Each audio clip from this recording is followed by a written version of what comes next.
خادم حرمین الشریفین شاہ سلمان بن عبدالعزیز کی ہدایت پر محکمہ پاسپورٹ نے بیرون مملکت مقیم غیر ملکیوں کے وزٹ ویزوں، اقاموں اور خروج و عودہ میں مزید 30 نومبر تک توسیع پر کام شروع کر دیا ہے۔ سرکاری خبر رساں ایجنسی ایس پی اے کے مطابق محکمہ پاسپورٹ 30 نومبر 2021 تک ویزوں اور اقاموں میں توسیع کسی فیس یا مقابل مالی کے بغیر خود کار نظام کے تحت کر رہا ہے۔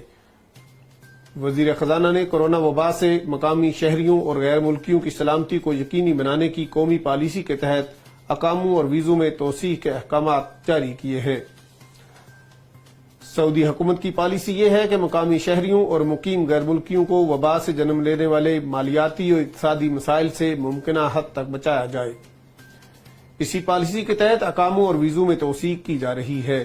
توسیع محکمہ پاسپورٹ کے دفتر سے رجوع کیے بغیر خودکار نظام کے تحت ہو رہی ہے۔ محکمہ پاسپورٹ نیشنل انفارمیشن سینٹر کے تعاون سے طریقہ کار کے مطابق توسیع کر رہا ہے۔ یہ توسیع ان ملکوں کے شہریوں کے لیے کی جا رہی ہے جو اپنے ملکوں میں موجود ہیں اور کورونا پابندیوں کے باعث سعودی عرب واپس نہیں